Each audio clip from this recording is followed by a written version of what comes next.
وأنا قبل فترة البحث قررت إنه أشتري صحيح البخاري اللي هو أبو 7000 حديث.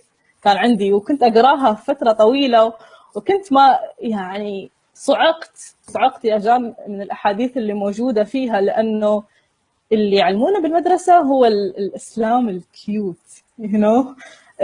المنقح ومختار بعناية ويحطوا لك إياها بالمنهج، بس لما تمسك الكتاب نفسه راح تنصدم. وأنا أقدر أقول لك حاليا بكل ثقة أنه أول كتاب أهداني إلى الإلحاد هو صحيح البخاري، لأنه صدمني بمحمد وصدمني بالصحابة وصدمني بالله، يعني شفت أحاديث وأنا يعني مصدومة.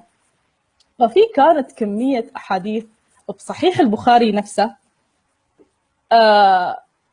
ضد السنة نفسهم، يعني الأحاديث تحكم بصالح الشيعة وبصالح علي وبكل يعني ما أتذكر حاليا لأنه صار تقريبا الموضوع 6 سنين، بس الأحاديث كانت عبارة يعني إنه الصفعة في وجه كل سني، يعني إن هذا كتابك الأول بعد القرآن يقول هالكلام يعني.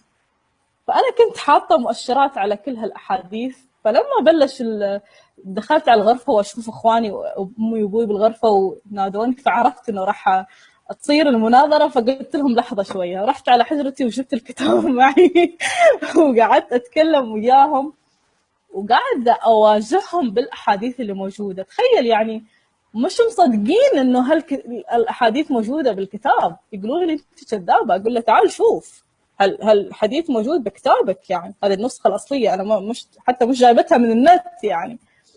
فكانوا مصدومين، بس للأسف يعني أنت عارف الكبرياء يعمينا والجهل كمان يعمينا، فكان ما كانوا يعطوني مجال أتكلم يعني.